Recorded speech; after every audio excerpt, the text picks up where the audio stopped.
సంస్కృతి సాంప్రదాయాలు అద్దపట్టేలా doctor BR Ambedkar Telangana సచివాలయంలో శనివారం బతుకమ్మ సంబరాలు ఘనంగా నిర్వహించారు. ఈ కార్యక్రమానికి మంత్రి సీతక్క ముఖ్య అతిథిగా హాజరయ్యారు. తీరొక్క పూలతో పేర్చిన బతుకమ్మలతో మహిళా ఉద్యోగులు, వారి పిల్లలు, చిన్నారులు ఆటపాటలతో సంబరాలు చేసుకున్నారు. తెలంగాణ సచివాలయ ఉద్యోగుల సంఘం ఆధ్వర్యంలో జరిగిన ఈ బతుకమ్మ ఉత్సవాల్లో సెక్రటేరియట్లోని ఉన్నతాధికారుల నుంచి అన్ని స్థాయిలోని మహిళా ఉద్యోగులు అత్యంత ఉత్సాహంతో పాల్గొన్నారు.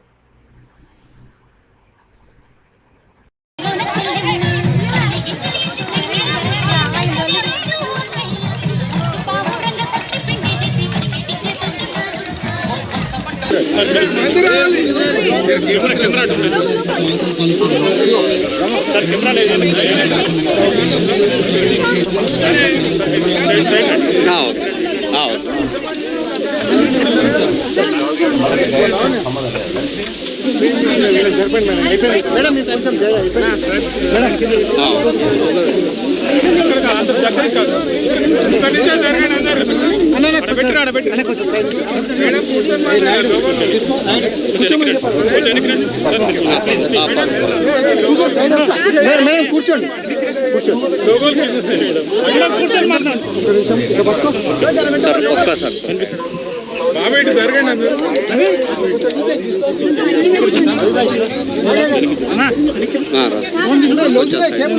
వాళ్ళకి అడ్డం ఉండవు.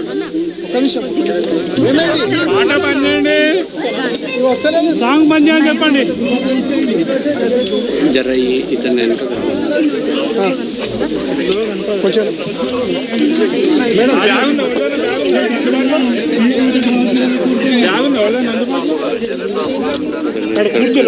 కూర్చొని తీసుకోలేదు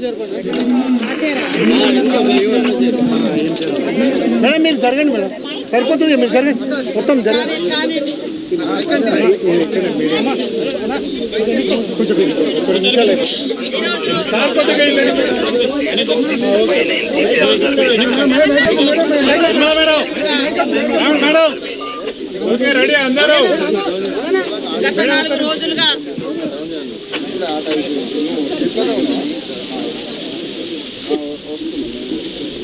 గత 4 రోజులుగా రాష్ట్ర వ్యాప్తంగా మొదలైనటువంటి బతుకమ్మ సంబరాలను ఈరోజు అంబరాన్ అంటే విధంగా రాష్ట్ర వ్యాప్తంగా మరి మహిళలు, ముఖ్యంగా ప్రభుత్వ ఉద్యోగులు వారి కార్యాలయాల్లో కూడా అత్యంత మరి ఘనంగా నిర్వహించుకుంటూ ఈరోజు మన యొక్క రాష్ట్ర సచివాలయంలో మరి అక్కడున్నటువంటి మహిళా ఉద్యోగులందరూ కలిసి బతుకమ్మ ఏర్పాట్లను చేసి మేమందరం కూడా ఇక్కడ ఆడి పాడడం జరిగింది. బతుకమ్మ అంటే తెలంగాణ సంస్కృతిని ప్రతిబింబించేది. తెలంగాణ ఆడపడుచుల యొక్క మరి ఆట పాటల ద్వారా మన తెలంగాణ గడ్డ యొక్క అస్తిత్వాన్ని భవిష్యత్ తరాలకు అందించాల్సిన అవసరం ఉంది.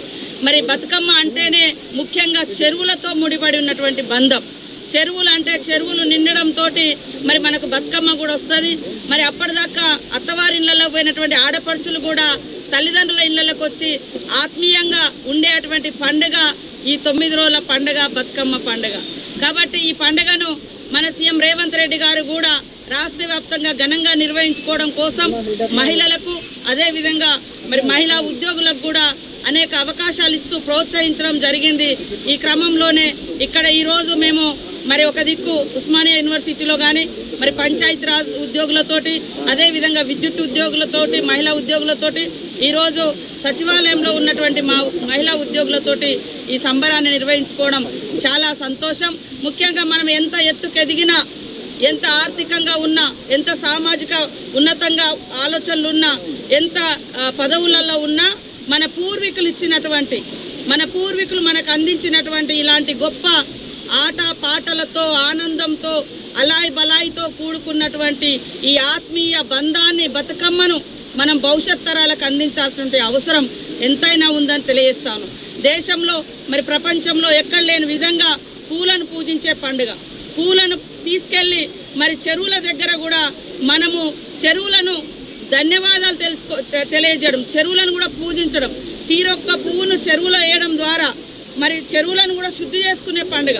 మనకు ఒకప్పుడు చూస్తే కొన్ని వందల సంవత్సరాల నుంచి తెలంగాణ ప్రాంతం పూర్తిగా చెరువుల మీద ఆధారపడి వ్యవసాయం కానీ, నీటి వసతులు కానీ, మన ఊళ్ళల్లో చూస్తే మంచినీళ్ళు కూడా చెరువులలో తీసుకొచ్చేది, స్నానాలు చెరువుల కాడే చేసేది. పంటలు పండితే చెరువు కిందనే ఉన్నటువంటి పంటలకు ఎక్కువ మరి నీటి వసతి కూడా చెరువుల ద్వారానే ఉండేది. కాబట్టి చెరువుకు బతుకమ్మకు విడదీయరానటువంటి బంధం ఉంది. కాబట్టి మనం ఆడినటువంటి బతుకమ్మ పూలను కూడా బతుకమ్మను కూడా చెరువులోనే వేసి సాగనంపుతాము. ఆ వేసేటువంటి ప్రతి పువ్వులో ఈ చెరువుల యొక్క మరి ఆ శుద్ధి చేసేటువంటి గుణం యాంటీబయాటిక్ కూడా ఉంది అందులో. గౌరమ్మను పెట్టి మేము అందరం పూజిస్తాం. ఆ గౌరమ్మను ప్రతి ఒక్క మహిళ తమ మెడలో ఉన్నటువంటి మంగళసూత్రాలకు పెట్టుకుంటారు, అదేవిధంగా బొట్లు పెట్టుకుంటారు. మరి సుఖంగా ఉండాలి, అదేవిధంగా సుమంగలిగా ఉండాలని.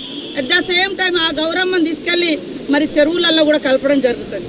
అంటే మీకు అందరికీ తెలుసు పసుపుకు ఎంత యాంటీబయాటిక్ పవర్ ఉంటుందో.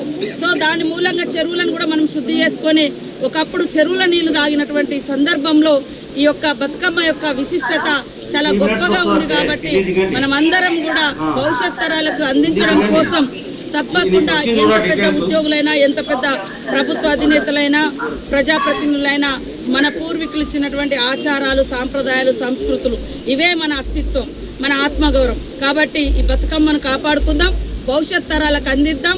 మన యొక్క స్వచ్ఛమైనటువంటి పూల పండుగను మరిన్ని యుగాలు నిర్వహించుకునే విధంగా ముందుకు తీసుకెళ్దామని తెలియజేస్తూ ఈరోజు ముఖ్యమంత్రి గారు ఈ యొక్క మరి అవకాశాలు కల్పించి మా సెక్రటేరియట్లో కూడా మహిళలందరం ఈ రకంగా నిర్వహించుకోవడానికి కారణమైనటువంటి మరి సీఎం గారికి, అదేవిధంగా చీఫ్ సెక్రటరీ గారికి, ఇతర ఉద్యోగులకు అందరికీ కూడా బతుకమ్మ శుభాకాంక్షలను తెలియజేస్తాము.